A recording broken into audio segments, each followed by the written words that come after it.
Hello student, तो कैसे हो आप सभी। मैं आशा करता हूं कि क्लास 11th के हमारे सभी स्टूडेंट अच्छे होंगे। फिलहाल मैं सीधी बात करूंगा दोस्त, हम पढ़ रहे हैं, आप सभी को पता ही है कि केमिस्ट्री का पहला चैप्टर जो है रसायन विज्ञान की कुछ मूल अवधारणाएं। अब इस चैप्टर के बहुत सारे हमने टॉपिक को कवर कर दिया है। आज हम मोस्टली 5 इंपॉर्टेंट टॉपिक पर डिस्कस करेंगे। अब वो हमारा क्या है जी, तो हम पदार्थों के गुण आज हम पढ़ेंगे जी। तो पदार्थों के 5 गुणों पर डिस्कस करेंगे। एक है द्रव्यमान, ये दूसरा है भार, तीसरा है आयतन, चौथा है तापमान और पांचवा है घनत्व। तो इन सभी पर हम डिस्कस करने वाले हैं। मैं सीधी बात करूंगा, ज्यादा देर ना करते हुए चलिए स्टार्ट करते हैं और समझने का प्रयास करते हैं। यहाँ एक और बात मैं कह दूं कि जो स्टूडेंट हमें आज पहली बार देख रहे हैं उनसे मैं सिर्फ इतना कहूंगा, एक बार विश्वास कीजिए, वीडियो देखिए। अगर आपको नहीं समझ में आता है तो दोबारा कभी नहीं देखिएगा। अगर समझ में आ जाता है तो भैया आप हमारी वीडियो पर डे देखेंगे। चलिए जी, तो हमारा आ जाता है यहाँ पे पहला हमारा इंपॉर्टेंट क्वेश्चन। अब ध्यान से समझेंगे दोस्त। तो यहाँ पे क्या कह रहा है कि पदार्थों के गुण। तो पदार्थों के निम्नलिखित गुण होते हैं, जैसे कि पहला है द्रव्यमान। तो पदार्थ में क्या पाया जाता है, पदार्थ में द्रव्यमान होता है। पदार्थ में क्या होता है, द्रव्यमान होता है। अब द्रव्यमान किसे कहते हैं, तो द्रव्यमान का मतलब होता है पदार्थों में जितनी मात्राएं होती हैं उसी को हम क्या कहते हैं जी, द्रव्यमान कहते हैं। मतलब यहाँ पे हम परिभाषा स्पष्ट कर दें तो बताया गया है कि किसी वस्तु में उपस्थित पदार्थों की जो मात्रा होती है उसी को द्रव्यमान कहते हैं। समझ रहे हैं। कोई भी मान लेते हैं, कोई भी एक वस्तु है, तो इस वस्तु में उपस्थित जितने भी पदार्थ हैं, तो किसी वस्तु में उपस्थित पदार्थों की, किसी भी वस्तु में उपस्थित जो पदार्थों की मात्राएं होती हैं उसी को हम क्या कहते हैं, द्रव्यमान कहते हैं। कोई भी वस्तु है तो किसी भी वस्तु में उपस्थित पदार्थों की जो मात्रा होती है उसी को हम क्या कहते हैं, उसी को हम द्रव्यमान कहते हैं। ठीक है, ये आप याद रखेंगे। अगला यहाँ पे बता दें तो इसकी एसआई मात्रक क्या होता है, किलोग्राम होता है। मतलब द्रव्यमान का जो मात्रक होता है ना, द्रव्यमान का मात्रक वो क्या होता है, किलोग्राम होता है, जिसको हम केजी भी कहते हैं। जैसे कि आप आलू खरीदने गए, बात को समझिएगा, तो आपने कहा कि 2 किलो आलू दे दीजिए, तो ये 2 किलो क्या है, 2 किलो ही द्रव्यमान है। 2 केजी मतलब 2 किलोग्राम मतलब क्या है, यही एक द्रव्यमान है आलू का। तो ये आप समझ गए होंगे। तो यही है जी कि किसी भी वस्तु में पदार्थों की जो मात्रा होती है उसी को द्रव्यमान कहते हैं। ठीक है, ये आप याद रखेंगे। अगला आता है, अगला इसका एक फॉर्मूला भी होता है, आप याद रख लेंगे कि आ, बल बराबर होता है द्रव्यमान गुणे त्वरण। तो बल बराबर द्रव्यमान गुणे त्वरण होता है। तो इसको अगर हम इधर भेज देते हैं तो m इक्वल टू, इसका एक फॉर्मूला होता है कि m equal to F by A. तो ये आप याद रखेंगे। ठीक है ना, कि यहाँ पे m क्या है, m है द्रव्यमान। यहाँ पे मैं लिख देना चाहूंगा कि m क्या है, m है यहाँ पे द्रव्यमान। ये f क्या है, तो f है यहाँ पे बल। f क्या है, बल है। और a क्या है, a है त्वरण। ठीक है, इसको आपको याद रखना है। चलिए इतनी बात हम समझ के दूसरी बात पे आ जाते हैं। दूसरा अब हम जान लेते हैं पदार्थों का दूसरा जो गुण है वो है भार। मतलब पदार्थों में क्या पाया जाता है, पदार्थों में भार भी उपस्थित होता है। तो भार किसे कहते हैं, तो सिंपल सा है कि पृथ्वी किसी वस्तु को जितने बल से अपनी ओर आकर्षित करती है उसी को भार कहते हैं। मान लेते हैं सपोज डेट कि ये पृथ्वी का सतह है, ये पृथ्वी का सतह है और यहाँ पे एक वस्तु है। ठीक है, समझिएगा, सपोज डेट यहाँ पे एक वस्तु है। अब ये वस्तु वस्तु यहाँ पे है और ये वस्तु जब गिर रहा है तो पृथ्वी, ये जो पृथ्वी है, जितने जितने बल से पृथ्वी इसको अपनी ओर खींचती है उसी बल को ही हम क्या कहते हैं, भार कहते हैं। मतलब भार क्या है, वेट जो है ना वो एक प्रकार का आकर्षण बल होता है। जैसे कि मान लेते हैं सपोज डेट जमीन पर, मान लेते हैं सेव है पेड़ पर लगा हुआ है, ठीक है। सेव या आम है पेड़ पर लगा हुआ है, आम पका हुआ आम है, जैसे ही वो पका हुआ आम टूटा तो वो सीधा नीचे गिरता है। नीचे क्यों गिरा? क्योंकि पृथ्वी उसको अपनी ओर खींच रहा है। किस बल के द्वारा? आकर्षण बल के द्वारा। तो जिस बल से पृथ्वी किसी वस्तु को अपनी ओर आकर्षित करता है, तो उस बल को ही हम आकर्षण बल कहते हैं। क्या बोल देंगे? आप ये कह सकते हैं कि पृथ्वी किसी वस्तु को जिस आकर्षण बल द्वारा अपनी ओर खींचता है, उस बल को ही हम क्या कहते हैं? भार कहते हैं। या यहां पे सुटेबल तरीके से हमने लिखा हुआ है कि पृथ्वी किसी वस्तु को जितने बल से अपनी ओर आकर्षित करता है, उसी को हम क्या कहते हैं? भार कहते हैं। भार मतलब वेट। ठीक है, तो आशा करता हूं आपको समझ में आसानी से ये टॉपिक आ गई होंगी। अगला यहाँ पे कह रहा है कि इसका मात्रक जो होता है, याद रखेंगे, न्यूटन या किलोग्राम मीटर प्रति सेकेंड स्क्वायर होता है। मतलब ना, भार का जो मात्रक होता है न्यूटन होता है, और दूसरा किलोग्राम मीटर प्रति सेकेंड स्क्वायर होता है। यहां पे मैं लिखना चाहूंगा कि इसका मात्रक यहां पे दो चीजें मैं लिख दे रहा हूं। सबसे पहले इसका मात्रक, अब मात्रक में यहां पे दो लिखूंगा। एक तो आपको याद रखना है न्यूटन, एक आपको याद रखना है न्यूटन, और दूसरा आपको याद रखना है, जहां न्यूटन ना दे वहां पे आप याद रखेंगे कि किलोग्राम, मतलब किलोग्राम मीटर प्रति सेकेंड स्क्वायर, संकेत रूप में हमने लिख दिया है। ठीक है, तो ये आप याद रखेंगे। दूसरी बात आपको याद रखना है कि भार बराबर होता है, यहां पे भार बराबर होता है,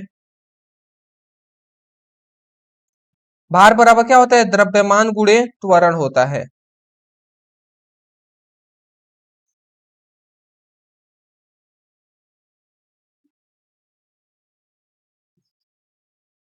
भार बराबर द्रव्यमान गुणे गुरुत्वीय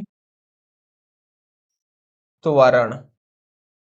तो ये आप याद रखेंगे, भार बराबर क्या होता है? भार बराबर द्रव्यमान गुणे क्या होता है? द्रव्यमान गुणे गुरुत्वीय त्वरण होता है। तो ये आप याद रखेंगे। अब इसको संकेत रूप में अगर हम लिखना चाहें तो भार को हम W से दर्शा सकते हैं, M को, द्रव्यमान को M से, और गुरुत्वीय त्वरण को G से। तो W equal to M into G भी, ये भी हम दर्शा सकते हैं, तो ऐसे भी लिख देंगे। तो ये हमने यहाँ पे लिख दी है।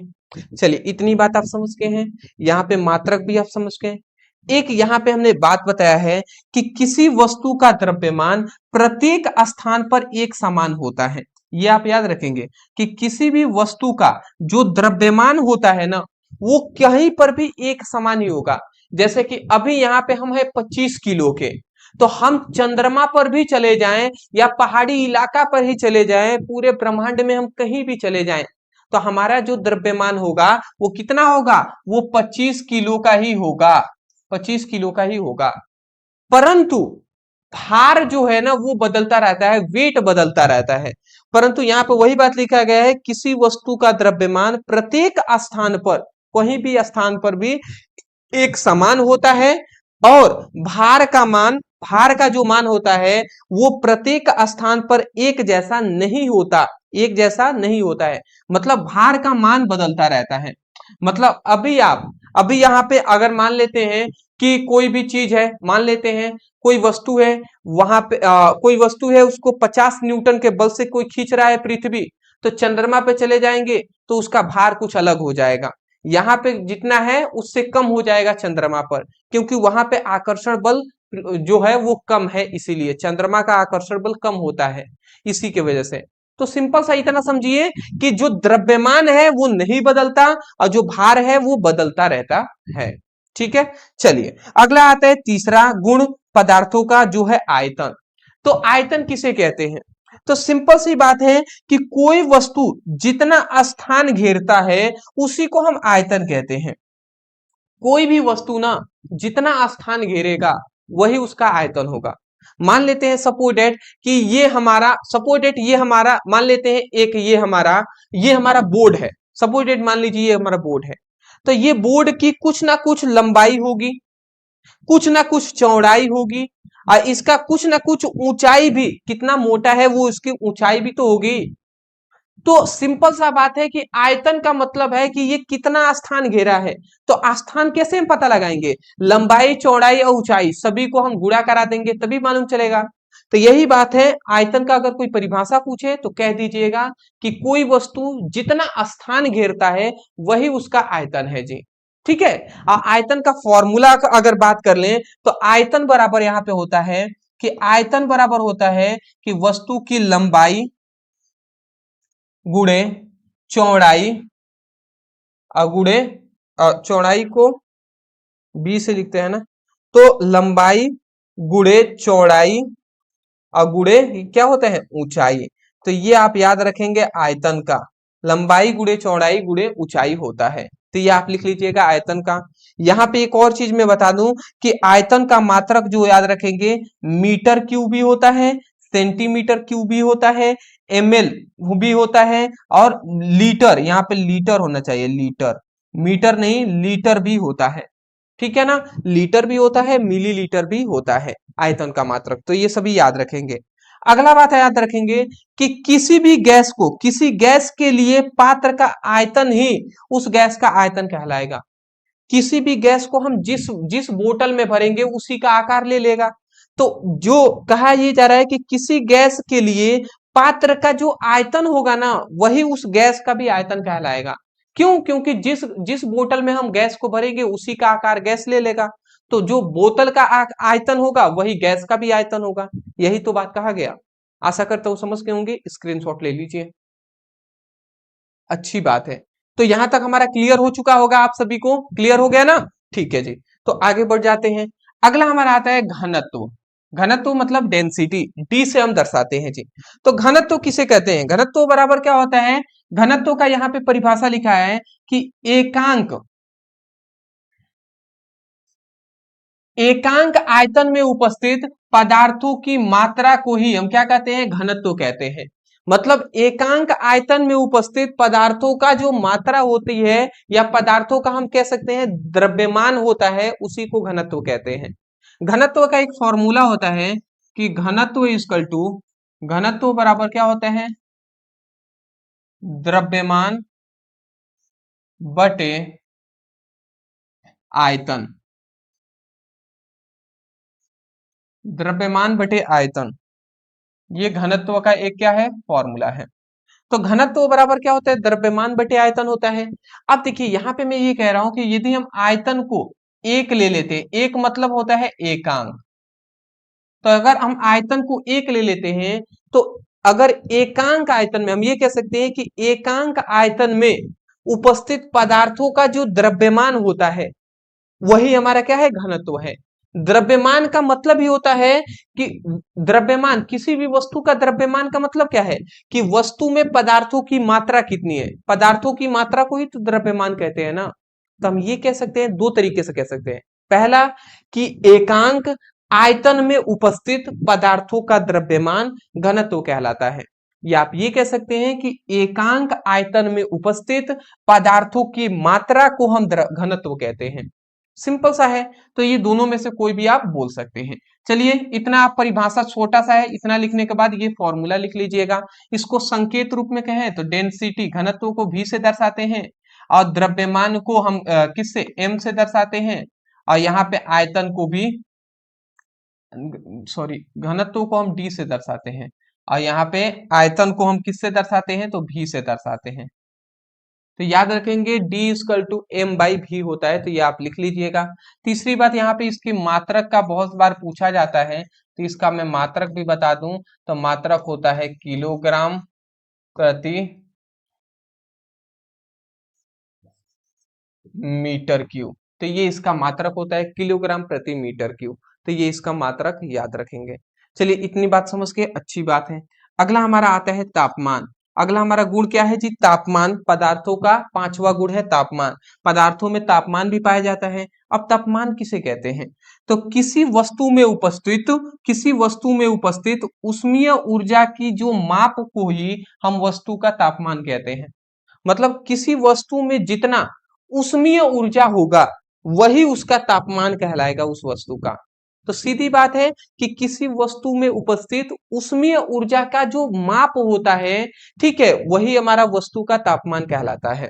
अगला बात आप याद रखेंगे कि तापमान मापन का पैमाना, मापन का पैमाना, तो तापमान को हम कितने पैमानों द्वारा माप सकते हैं? तो मोस्टली 3 पैमानों को हम जानते हैं। पहला होता है फॉरेनहाइट, फॉरेनहाइट पैमाना, जिसको हम एफ से दर्शाते हैं इस तरीके से, तो ये आपको याद ही होगा।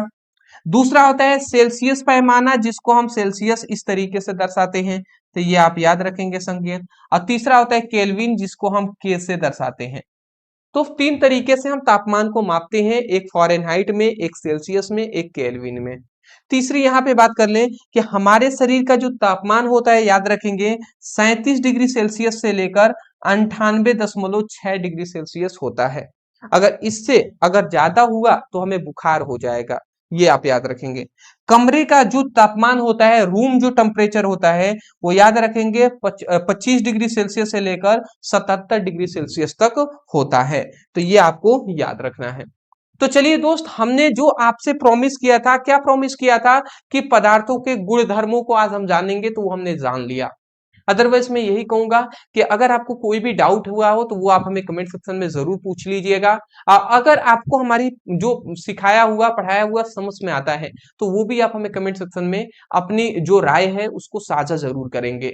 तीसरी बात मैं कहना चाहूंगा, अगर आप भी चाहते हैं फिजिक्स और केमिस्ट्री का सीरियस होकर सीक्वेंस वाइज पढ़ाई करना, तो डिस्क्रिप्शन बॉक्स में फिजिक्स और केमिस्ट्री दोनों का लिंक हमने दे दिया है, तो वहां पे क्लिक करके अपनी पढ़ाई स्टार्ट कर दीजिए।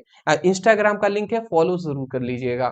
ठीक है, चैनल पे नए होंगे तो सब्सक्राइब आप जरूर ही करेंगे। तो कल मिलते हैं दोस्त एक नए टॉपिक के साथ, एक नए वीडियो में, एक नए अंदाज में। Thank you ji, thank you so much for watching this video. Thank you.